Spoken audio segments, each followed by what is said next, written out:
Hey everyone, and welcome to the sixth episode of the Pocketnow PocketCast. I'm Brandon Miniman, editor-in-chief of Pocketnow. Also on the line is the managing editor of Pocketnow, Evan Glass. Evan, say hi. Hey Brandon. Hey guys. Hello. And so today we are going to talk about phones because we think about phones when we sleep, when we eat, when we're taking a shower, and doing anything in between, and we are obsessed with phones. Would you say you're obsessed with phones, Evan?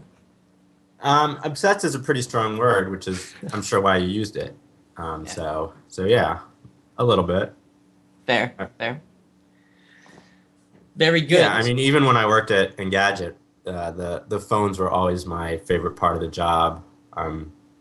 So yeah, I've always had a special thing for. There's always been a special place in my heart for the smartphone.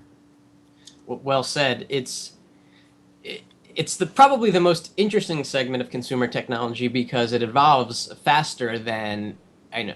Pick your topic. I mean, there are new phones constantly, new technologies, new operating systems. It's like a constant race among these companies. Yeah, and more than that, the phone is really the I would say the sort of the Swiss Army knife of gadgets and consumer electronics. It does almost everything that your other electronics do. Plus, it makes phone calls. You know what I Yeah, mean? You got your entertainment, so it's sort of like a TV slash PMP. Plays music, obviously. It's a GPS device. Of course, it's a computer with a browser. So so I think the reason people are so into phones is because they do so many things. yeah, and I think HTC in their U campaign characterized that real well by saying phone's the first thing you see in the morning, the last thing you see at night. It helps you remember. It helps you to forget. It's very true. And they're not even calculating in those of us who dream about phones. Oh yeah. It's the first thing you dream about and the last thing you dream about. Right, exactly. Very good. All right, well, let's actually go into some things. We're very proud our podcast was featured in the Zune Marketplace as a featured podcast for a few days last week. So that was really exciting. So we're excited people are listening to this, and we're having a lot of fun doing this. So let's jump right in. We're going to talk a little bit about iOS to start.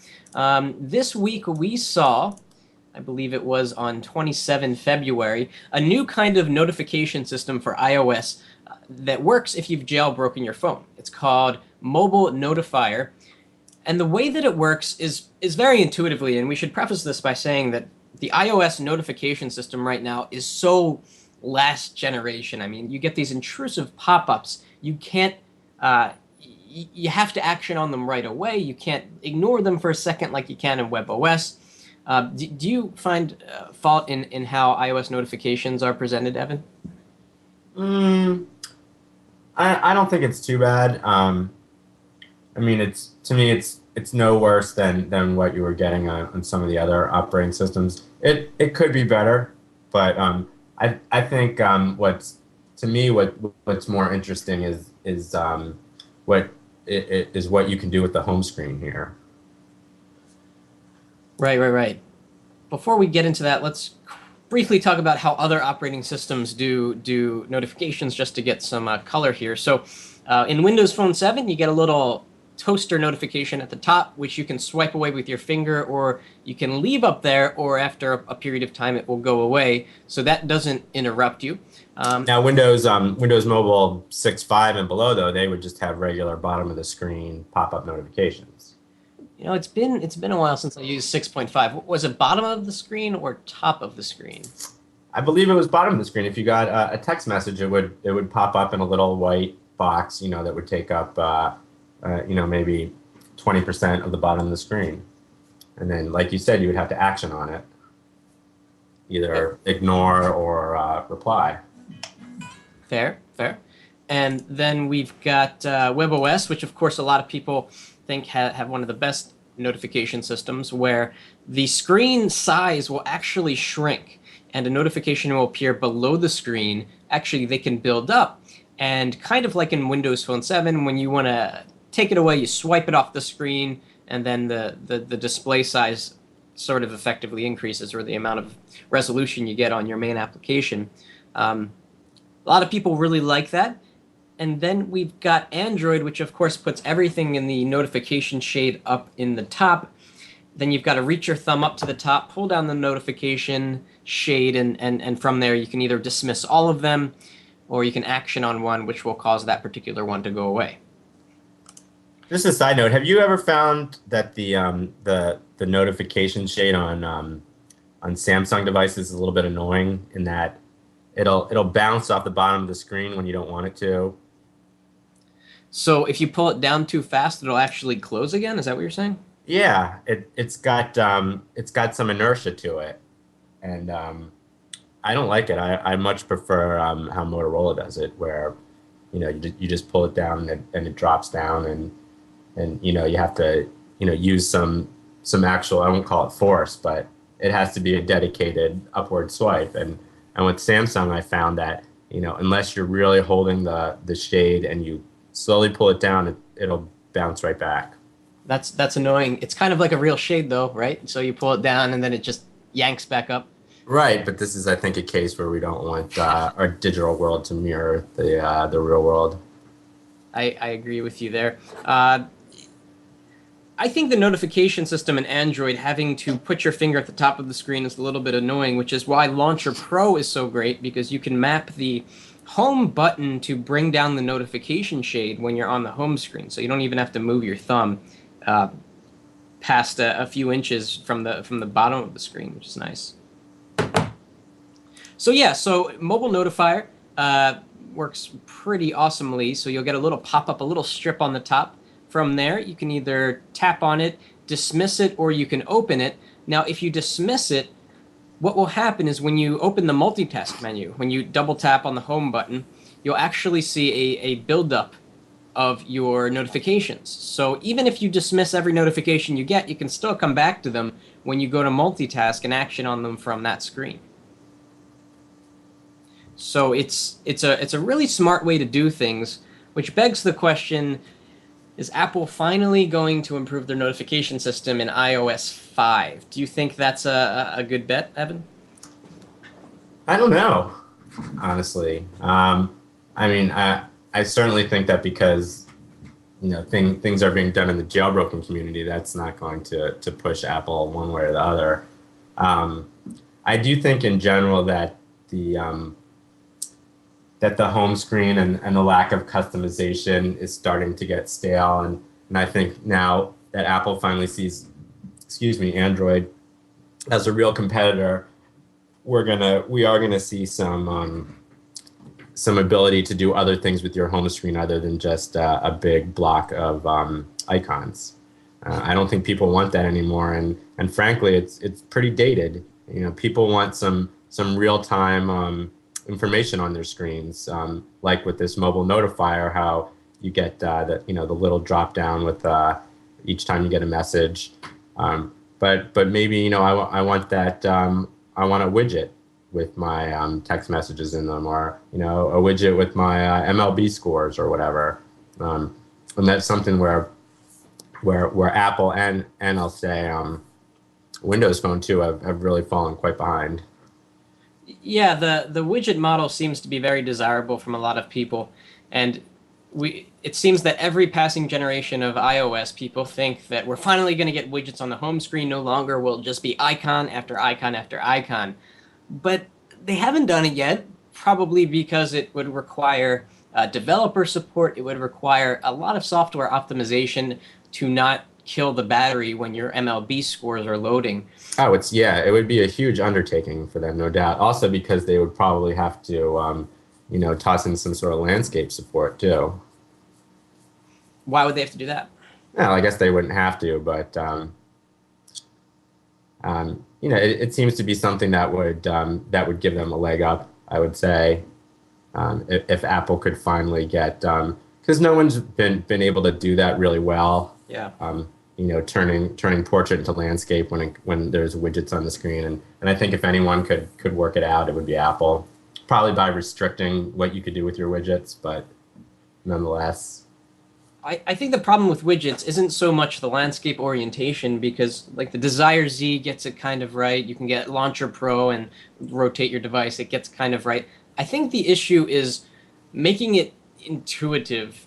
The problem with widgets is that most of the time they're not updated when you want them to be, They use a lot of battery life. They use CPU cycles. It's a mess. I mean, they give you 7 home screens on most Android phones, but I tend to use 1 or 2 of them because I'm not going to be flipping my finger 1,000 times to the left to see widgets that aren't even going to be updated when I want them to be. So I think there's a real opportunity here for Apple to use their innovation to finally do something better with widgets and real-time information, glanceable stuff.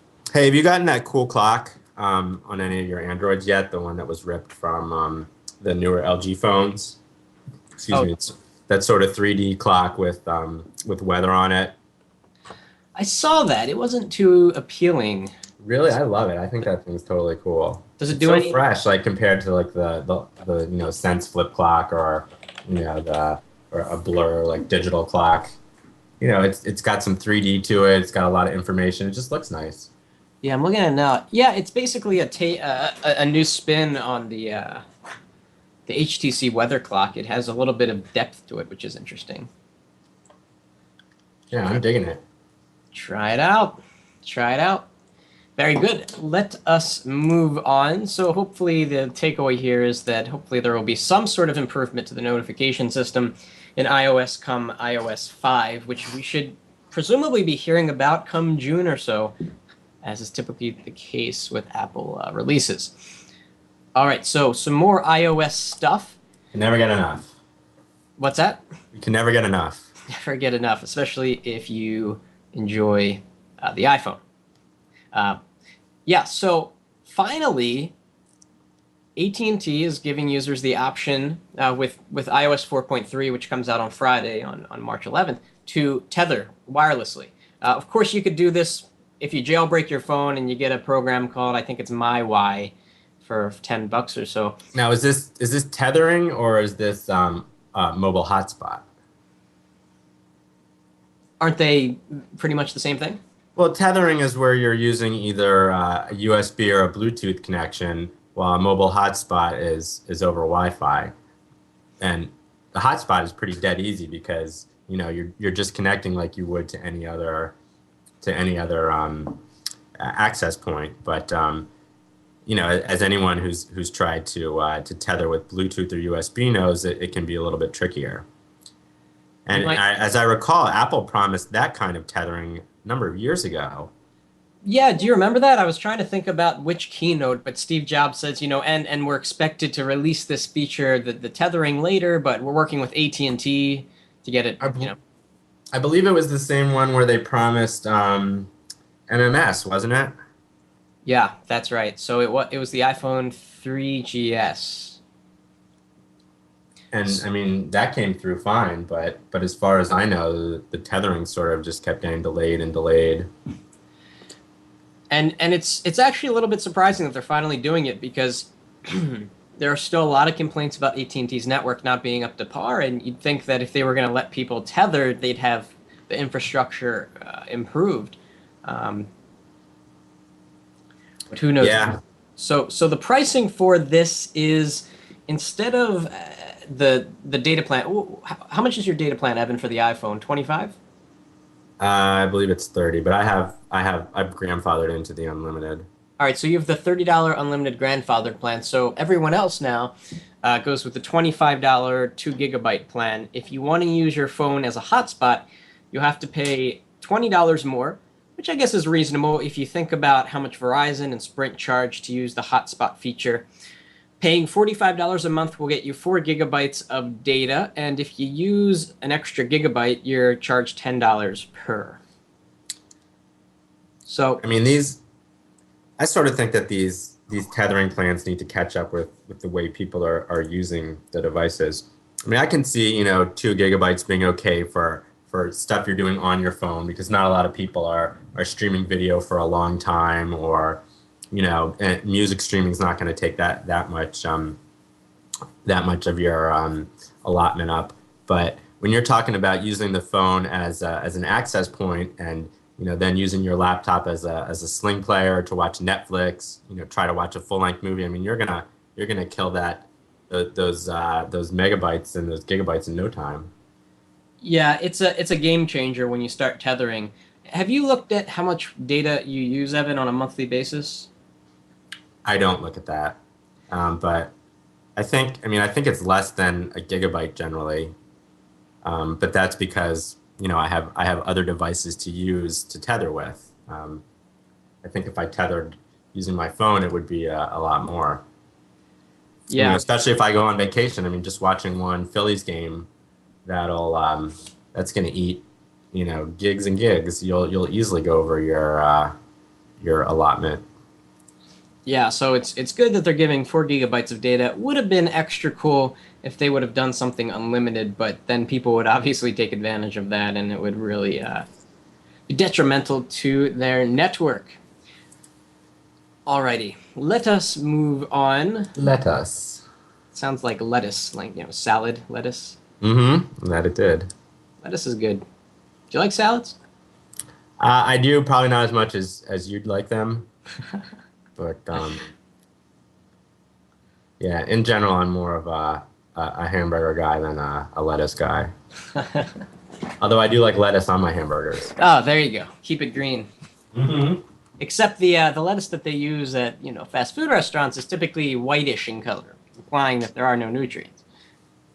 I'm surprised that you would even know what fast food looks like. All right, I've been to a fast food restaurant. Really? We'll have to talk about this more off tape. True. So let's talk about on February 28th, kind of a minor piece of news, but sort of symbolic. Sony Ericsson head developer made a comment that they're actually in favor of rooting if we do it right. Of course, rooting is the process of granting your phone super user privileges so that you can install custom ROMs. You can do things to the software that basically the OEM doesn't allow you to do out of the box. And of course, on development forums across the internet, you can root pretty much any device, and it's a good thing to do if you know what you're doing, because it gives you a lot of flexibility. And what typically happens is that it's known that manufacturers don't want users to root their device because it's going to cause problems. It's going to cause people to call in and say, hey, my phone's broken. It's going to cause people to go back to the stores, return their device. And that's a legitimate concern. It is a Very legitimate concern. Yeah, I mean, there are cases when if you try to root your phone, you'll brick it, which means that you need a lot of expertise to fix a big problem. You might not even brick it. I mean, you just might get stuck somewhere in a flashing process if you're trying to put your own ROM on, and people aren't going to go to XDA first. The first thing they're going to do is call up AT&T or Verizon or Motorola, and they don't want that hassle. And that there's a question: should they have to deal with inexperienced users trying to trying to undertake tasks that are really meant for people who have more experience. They should require users to take a test to determine their level of expertise, and if absolutely, like a driver's license, you need a flash. Yeah, exactly. Maybe a touchscreen monitor, like you're getting your learner's permit. What happens if you see a how do you get your device into flash mode or whatever? And if they answer the wrong thing, then denied. Denied. Please try again. Denied. So, I mean, so is it in OEM's benefit to say, okay, we're fine if you root your phone? I don't know. I mean, I think that in sort of the little world that we live in, where we're reading a lot about phones and going onto forums a lot, it's a big deal. But I think in the general population, out of all the people who buy a given Android phone, it's probably not that big of a deal. In other words, I think that it's exaggerated because of the reading that we do and the people that we talk to. Yeah, you're right. I mean, the statistics are vastly skewed towards.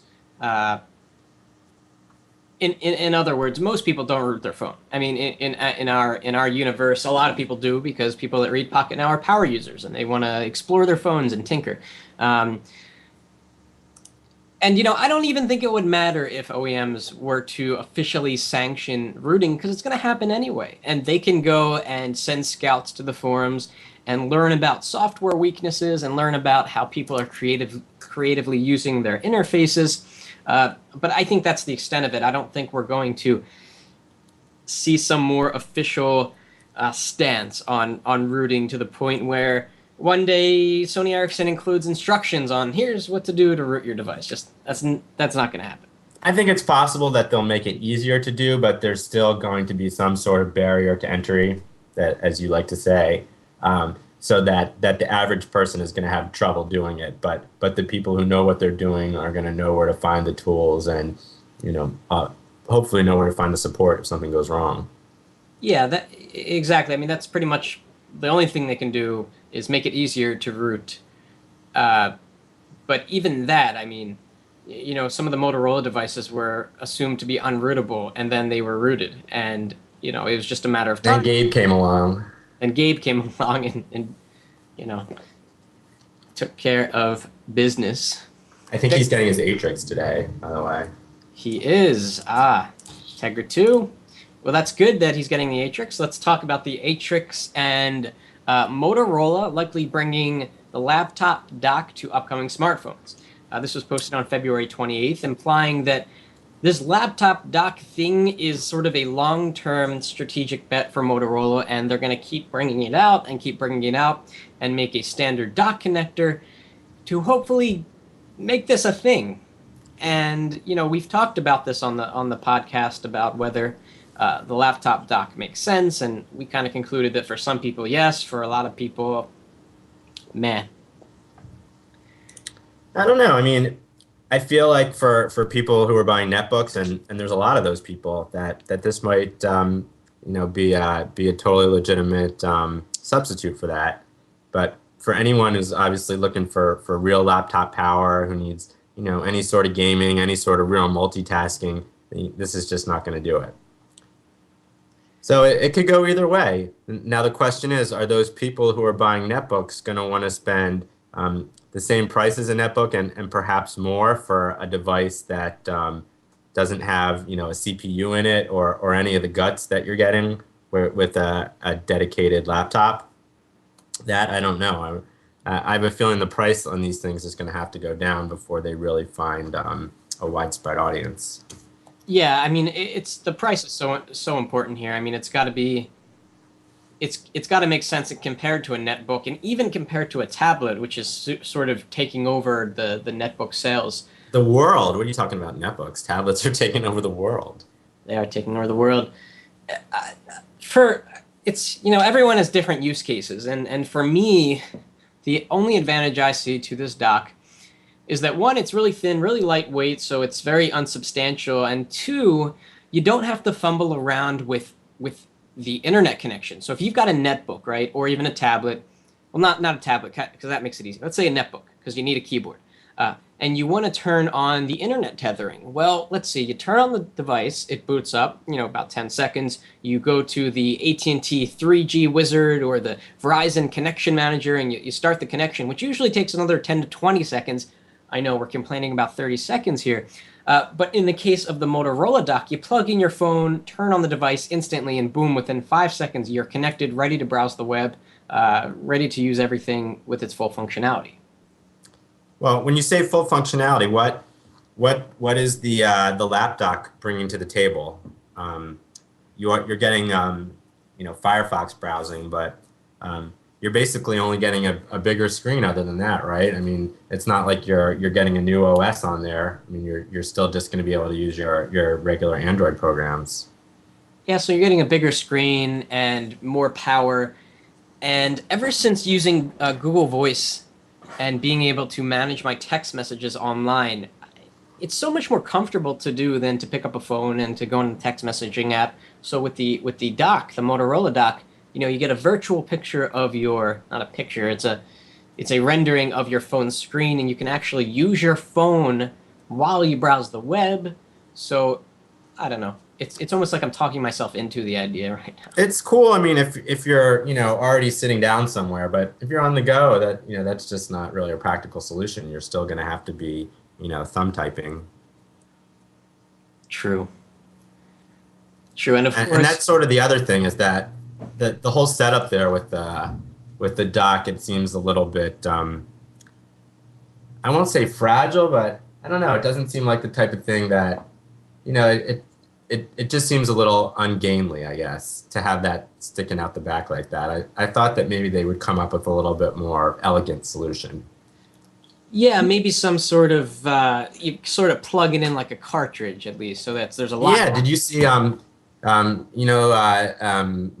NAK, our friend who Yeah, the knack design. Which were you talking about the tablet? yeah, where I think it was called the Tube, where they have a smartphone that actually inserts right inside the tablet. I thought that Yeah, was kind of an innovative idea. yeah. We'll put a link up to that on the podcast description. The HTC Tube by Knack. It basically lets you insert your phone and then get sort of if it's a Windows Phone 7, you get like a Windows Phone 7 tablet interface. If it's an Android phone, your tablet turns into an Android phone. That is awesome. I mean, that would be sort of revolutionary, I think, to be able to take your Android phone, plug it into a larger screen, and then you get like a, 2 or 3 times larger resolution and more power, and that would be awesome.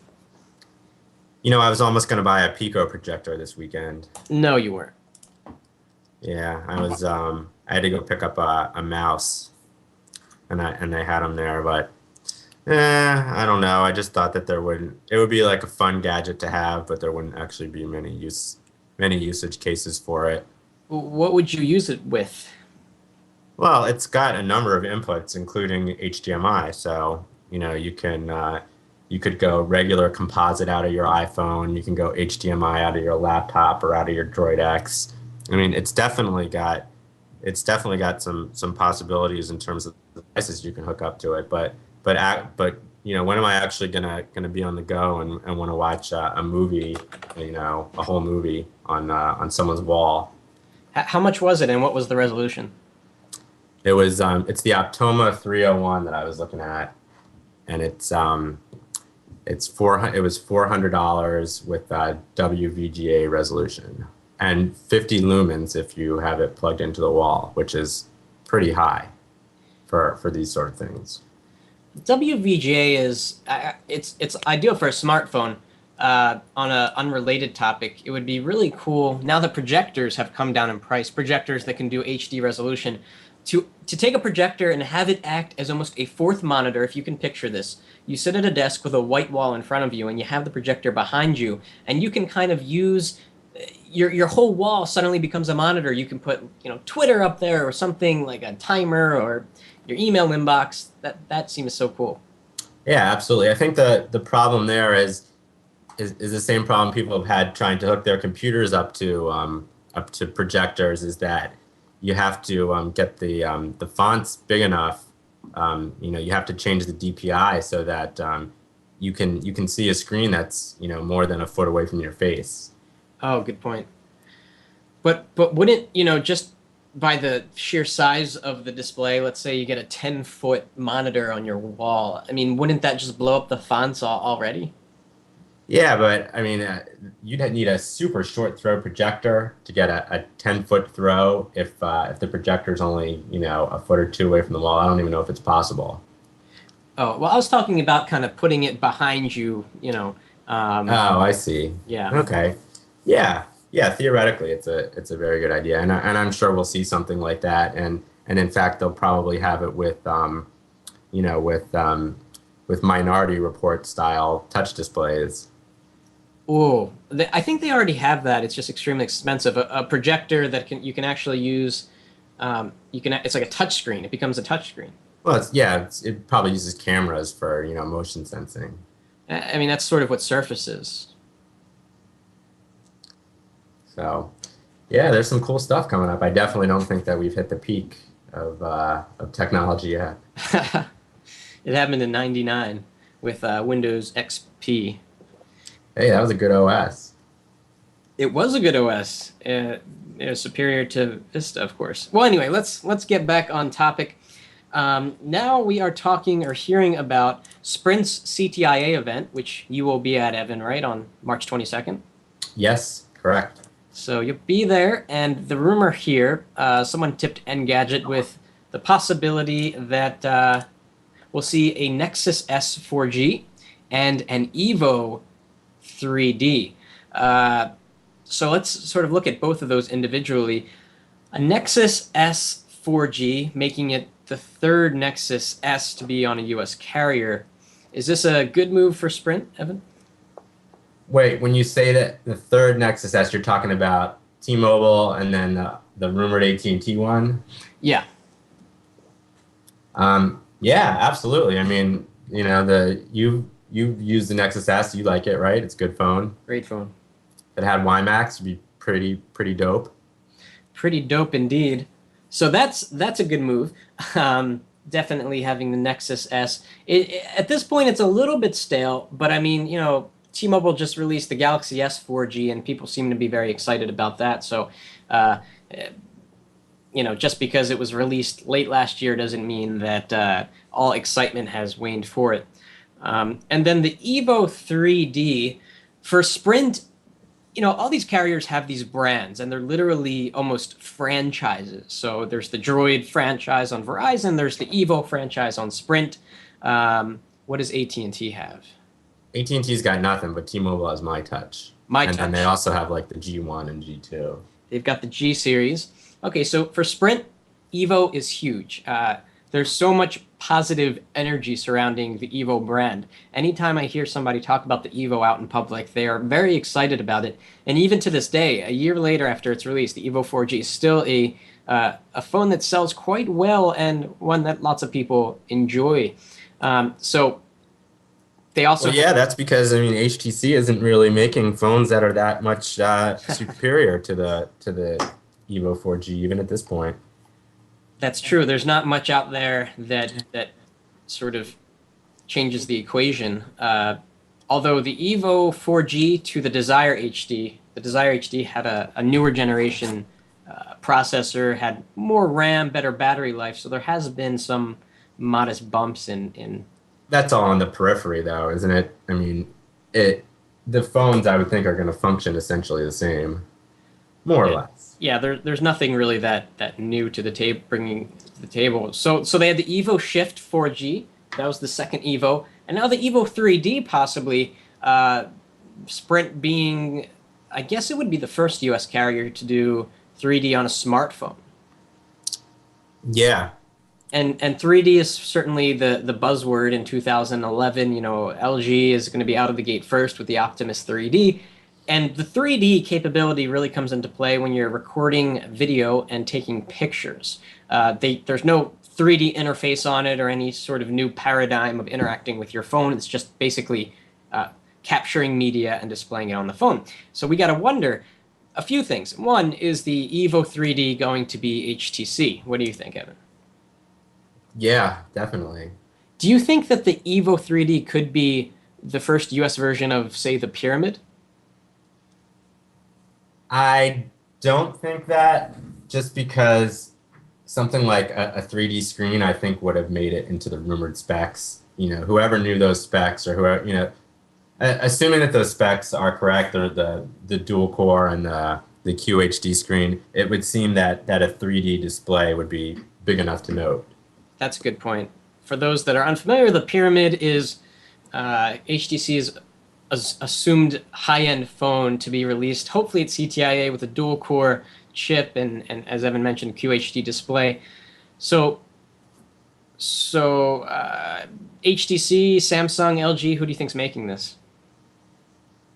Oh, I think it is going to be HTC. It's pretty rare that you see a brand move manufacturers. In fact, the only one that I can think of in recent memory is Nexus. Yeah. Yeah, you're right. Well, actually, don't forget about the Droid. I mean, HTC and Motorola are doing Droids on Verizon. Yeah, but I think that the next Incredible is actually dropping the Droid branding. So, I mean, Droid is basically a Verizon thing, and I bet you if you went and if you asked people who are doing branding at Verizon, they'll tell you it was a mistake to brand the Droid Aris and the Droid Incredible, because it really confuses people. I mean, I'm sure you've talked to people who want a Droid and they don't know the difference between a Droid and an Android phone, and Yeah. a lot of that problem is because Verizon let that branding cover more than one manufacturer. Yeah. Does Verizon have? Oh, of course they do. Actually, I was going to ask for does Verizon have any Android phones that aren't called Droids? And they have some lower end phones, I believe, like the Ally. Is that on Verizon? Um, Yeah, I think it is. I'm on the Verizon site new. they definitely have like, or they were supposed to have the NV Pro from LG. They're gonna have the Revolution. Yeah. Okay. So the answer is that they do release non uh, Droid phones that run Android. As confusing as that sounds coming out. Right, but not really high end other than the Fascinate. Right. That's a good point. And I doubt we'll see a Droid Galaxy S2 or you know. Yeah, definitely not. You playing Jax over there? No, I just broke something. Sorry. Uh, okay, cool. So let's move on from Sprint's announcements, and we're still waiting for the Sprint Kyocera Echo, which we've seemed to have forgotten a little bit about, as is usually the case between the announcement and the release. Uh, As is usually the case with forgettable devices, we forgot uh, about yeah, yeah. Hopefully it will be a great device. Although, when we had hands-on with it, it was kind of meh. Yeah, I don't have too high hopes. I think it's a cool form factor, but I just don't think that there's going to be enough developer support for it, and so those two screens are sort of going to be wasted. Yep. Although for some people, I mean, just having that much space to web browse might be enough. If the only app they had that was optimized was the web browser, that might be enough for some people. Yeah, but the problem is that it's choppy. I mean, you stretch a web page to both screens, and you scroll down, and it's not pretty. Well, why is it getting stretched? Why can't they just use the increased resolution to give you more of the page? Oh, they are. They're definitely doing that, but it still doesn't perform very well. All right, well, we'll have to see when we take it into the Pocketnow labs how it performs. That is true. Alrighty, let's move on here. We're talking about the Xperia Arc, which has crossed the FCC with AT&T frequencies. This was on March 4th, just a few days ago. Do you think that AT&T is actually going to sell this, or do you think it's going to be sold unlocked? I think they'll sell it. I think Sony Ericsson is making a big push, and they've said that all four of these devices that we've seen so far this year, which are let's see, the Arc, the Play, the Neo, and the Pro, all four of those are going to be sold in the U.S. on U.S. carriers, plus four more devices that we haven't even seen yet. So supposedly we're looking forward to 8 total Sony Ericsson devices subsidized on U.S. carriers this year. That is a lot of Sony Ericsson, and Yeah, that's they're really making a push. So if Sony Ericsson can get past being Sony Ericsson and releasing stuff late and not updating it and whatever, then I think they really have a good shot of, they're looking at they want to own 25% of the Android market. They didn't give a date by that point. They didn't give a date for that target, but they definitely have an eye on owning quite a bit of this smartphone vertical. yeah, and you can tell they're very serious about this. I mean, the phones that they announced at CES were pretty interesting, and certainly having more presence in the United States on the carriers will help. So the Arc, trying to figure out the headline with the Arc. The coolest thing about the Arc is that it's very high quality, and yet it's extremely thin, extremely light. So it definitely has a place in the market. But the apparently the Galaxy S2 is going to be even thinner, right? And it's got better hardware specs. They're so close that it's a draw. I mean, Dual core versus single core?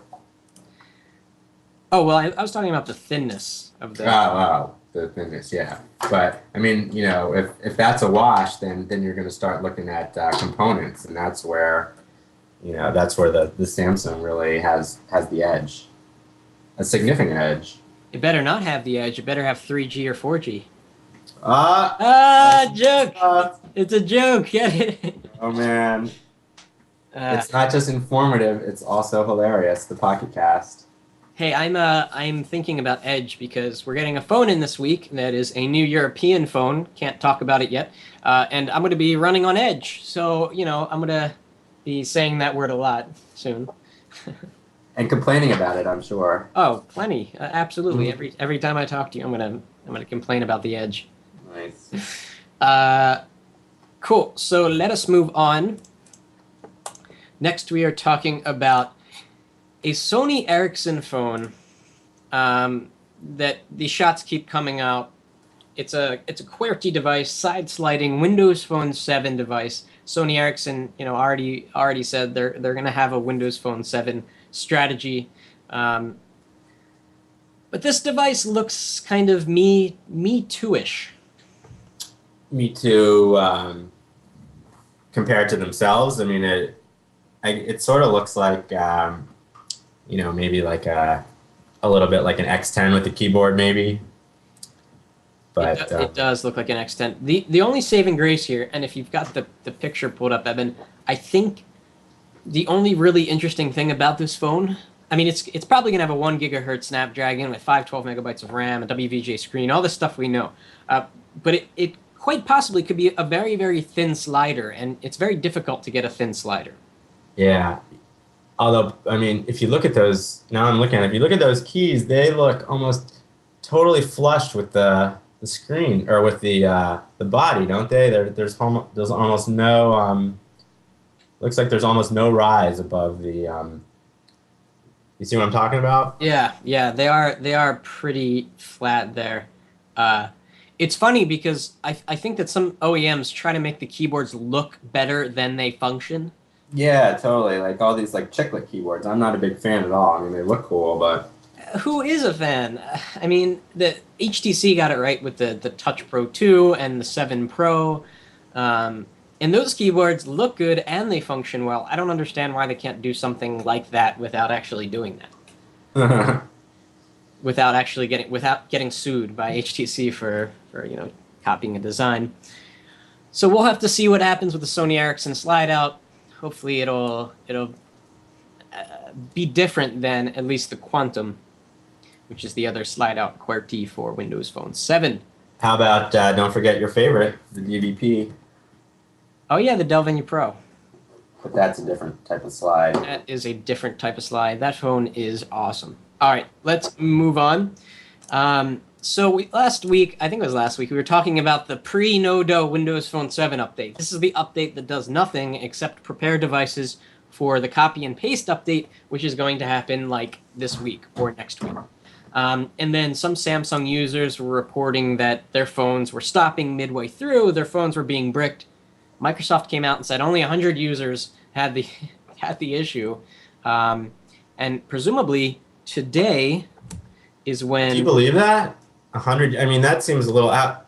Like, first of all, could there really be that few? And then second of all, if there are that few, would Microsoft really be able to count them like that? I know, right? It seems very suspect. And this was a big deal for Microsoft to prove to the world that they can do updates over the air, and so I've been checking 7 times today on my Focus to see if the update's going to happen, and I just checked right now. It's not there, so Aw. yeah, I know. Thank you for your sympathy, by the way. Wait, what? Do you have an AT&T SIM in there? I don't, but Adam was able to update one of his devices without a SIM, so. Yeah, but Adam's Adam. Well, I'm doing what Adam did, I don't know. Adam knows how to set up Exchange and Active Syncs on Windows Phone 7, and most people don't know how to do that. What? I know how to do that. I'm saying most people. You're not most people, but Well, it has nothing to do with SIM as far as I think it's known. I think Tony's chiming in that there's really no correlation. It pulls any Wi-Fi connection or data connection available. So I'm going to keep checking, and if anything happens, I'll holler at you. I'll holler back. Cool. Well, let's move on. One more story to cover before taking some questions from Twitter. So it was kind of strange with this Mango update for Windows Phone 7, which will, of course, bring IE 9 with better browser performance. It will also bring fast app switching to Windows Phone 7. Very, very, very important update to Windows Phone 7 because it kind of brings it on par with the functionality of a lot of other smartphone platforms. And Paul Thoreau from Win Supersite said that there may be no Mango update this year because the schedule is nearly impossible to meet. And then Mary Jo Foley reports that that Microsoft's going to have the code to OEMs and partners by the early fall. And of course, there's a delay. Early fall implies, let's see, what's early fall? And kind of September, right? Yeah, more like October. September, October. Even with that time frame, OEMs have to test and deploy updates. And I mean, I think Paul is right here, although I don't have any inside information that I can report on. But it sounds like if they're going to get the code ready by fall, it's not enough time to get Windows Phone 7 Mango ready by 2011.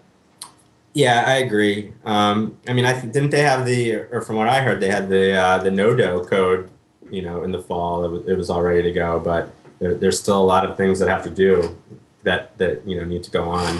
Live testing and more testing, and then some testing after that. So yeah, I think it's unlikely if we're hearing about a fall deployment. I think it's actually going to happen in late fall, which means that there's almost no chance that this will actually get pushed out to devices this year.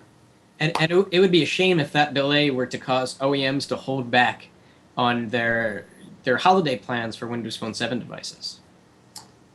Yeah, we need some new Windows Phone 7 hardware. Speaking of, I mean, it's been what? I guess it's been about 5 months now, almost 6 months since launch, since devices actually started trickling out, and we haven't seen anything new yet, right?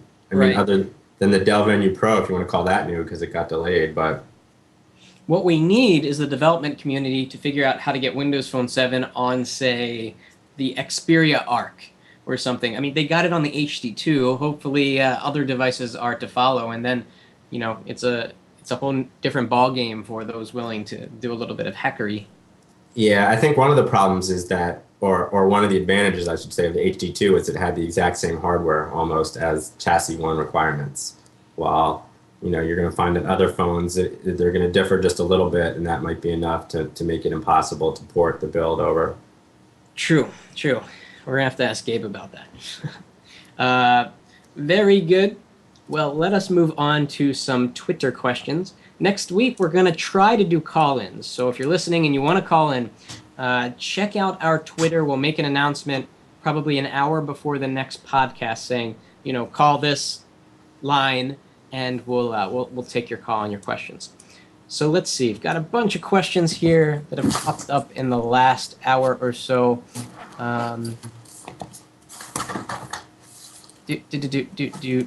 Okay, so a friend here. This is from John. I don't know how to say this. John Boyan FL. Sounds like his name is John Boyan from Florida. A friend is holding out for the Droid Bionic. Do you have release info? Any other Android device you would recommend? You want to take this, Evan?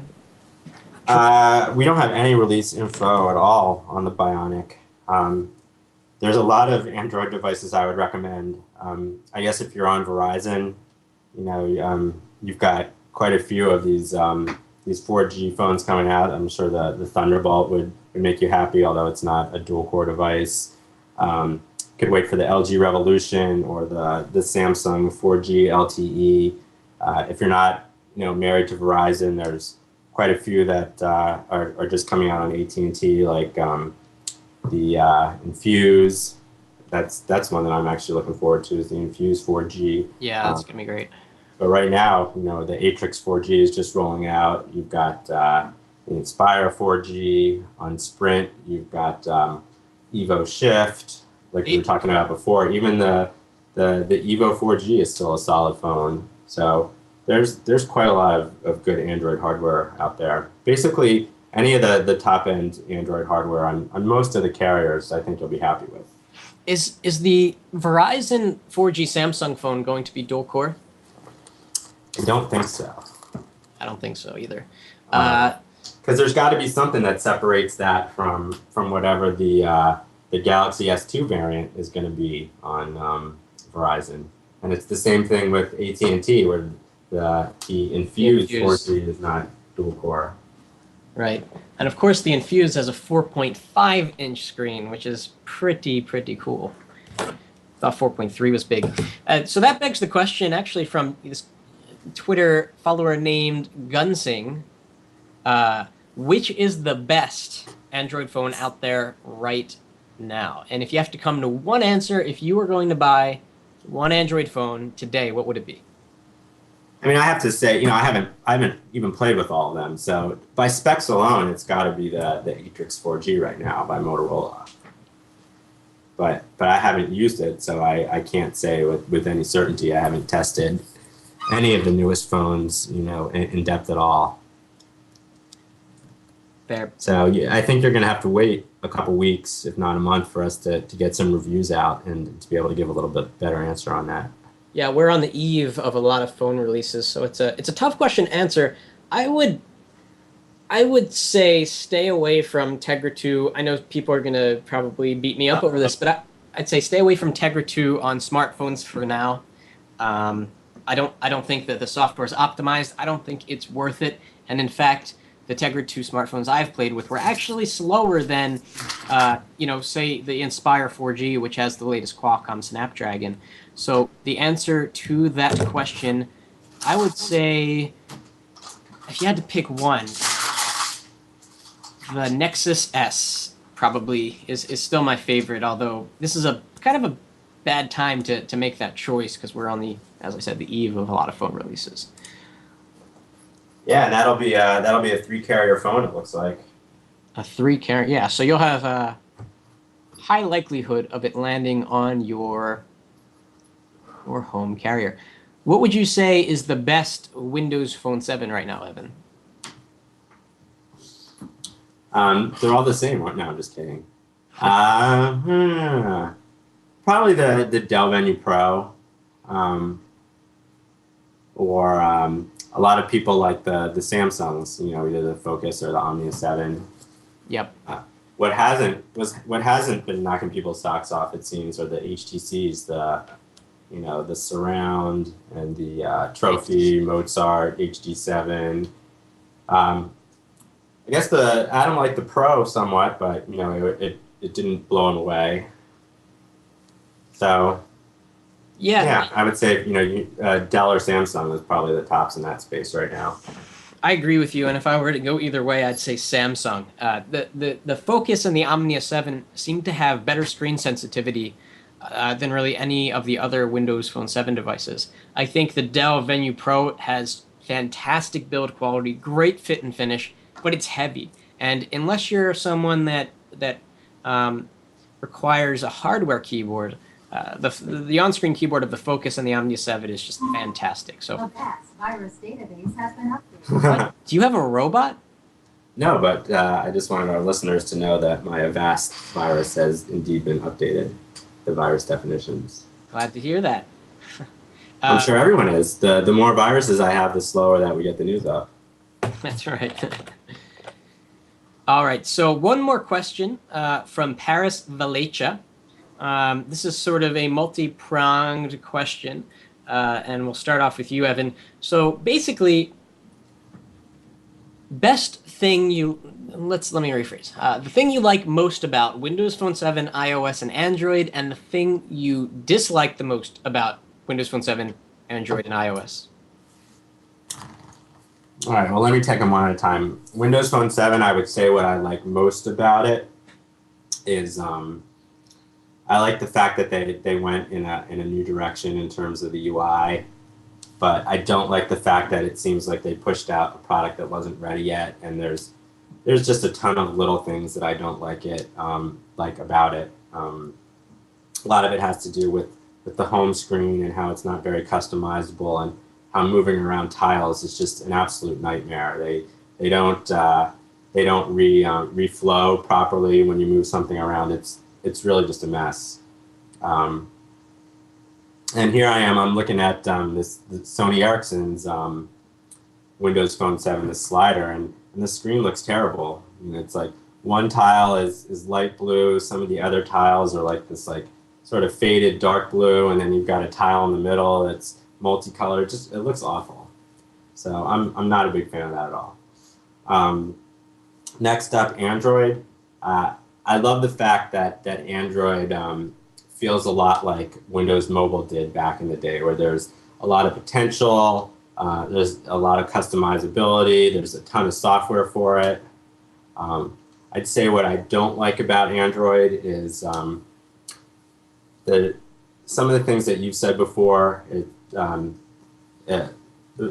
Multitasking can be sort of a double-edged sword, and I think we're finding that Android isn't necessarily doing the best job of managing some of the programs, so that you get a ton of stuff that's running in the background, a lot of processes that don't necessarily need to be, and it slows things down. But in general, it's a good solid OS, and iOS right now is the best operating system out there in terms of polish. It's what in its fourth, or if you want to count the point ones and the point twos, it's much farther along than that, in its sixth or seventh generation, and it really just does everything right now, except for the fact, of course, that you're somewhat locked down into Apple's ecosystem, and the home screen is still pretty uncustomizable, but other than that, everything on the iPhone basically just works, and that's ultimately what you want. Is you don't want to have to be dinging around, learning, how do I do this on my Windows Phone 7? Where can I long press and hold? So yeah, I think iOS definitely gives you the most polish and the most features right now. But again, I was for a long time, I was a much bigger fan of Windows Mobile than I was of iOS. So, and it can change in a heartbeat. Indeed. My list isn't that different than yours. For Windows Phone 7, what I like about it is actually what you don't like about it is the interface. I think the interface is gorgeous, it's fluid, it's very smooth. I like the tiles. It would be nice to have more live tiles from the marketplace. There really aren't any. I just like when you click on the music application, you get a beautiful animation. When you go back to the home screen, it's just butter. It is butter. So I like that about Windows Phone 7. What I don't like about it is that Microsoft knew that they had to change the game. And they sort of did. They brought something new to the table, but they left out some of the most important things of a mobile operating system. And they'll argue, the people we're going after don't care as much about this as you do. But I don't think that's true. There's no copy and paste. There's no fast app switching. I'm not going to go through the list because everyone's heard it many, many times before. So Well, they wasted. Microsoft lost. If the rumors we hear are right, they lost years. Literally, they had to. They had their Windows Mobile 7, and they dropped it and had to retool it. So, yep. They could have. Imagine if they'd had all those people working all those years on what's become Windows Phone 7. Yeah. Well, they made a mistake, and they've owned up to that, and we have something new and different in its place. Let's talk about Android. What I like about it is its versatility. I find that any app I can get on iOS, I can also get on Android, usually of similar quality. So no longer is Android lacking those major apps. It's just extremely versatile, customizable, sort of in the Windows Mobile way. But the downside is the same downside that Windows Mobile had. Things happen in the background that you can't track down. I wrote a post many weeks ago about how suddenly the battery life on my Inspire 4G became horrible, and I couldn't track it down. I went through the, quote, what to do when your Android battery life gets bad checklist over and over again. I couldn't find anything. Finally, I did something that I don't remember what I did, and it's fixed. Okay, so it's unfortunate that Android allows that to happen. And finally, for iOS, what I like about iOS is the hardware that it comes on. I mean, the iPhone 4 is gorgeous. The Retina display is just unmatched in terms of text readability. I can read books on my iPhone and have no eye strain because the letters are so crisp and clear. Downside to the iPhone is that same downside as you, Evan. I mean, the software is stagnant. You turn on your phone, you unlock, and all you see are icons, and that is boring and a waste of space. You know that I don't fill in the bottom row of icons on my main home screen. Why? Because I think it looks better to have that space there dividing the top 3 rows for me of icons, and then that bottom row along the dock that never changes. So you keep the 4th row clear down there. Right. So I only have 12 plus 4, where most people have 16 plus 4. Yeah, I actually do that on my Android. It's kind of cool to get that visual space and to also be able to see the wallpaper more clearly. Yeah, exactly. Cool. So thank you, everybody who's sending your Twitter questions. Again, next week we're going to attempt call-ins. Of course, we are still relatively new at podcasting, so we're not sure how that's going to go, but I'm sure, we'll figure it out. So that concludes episode 6 of the Pocketnow PocketCast, and thank you, everyone, for listening. Thanks for having us, Brandon. See ya. Bye.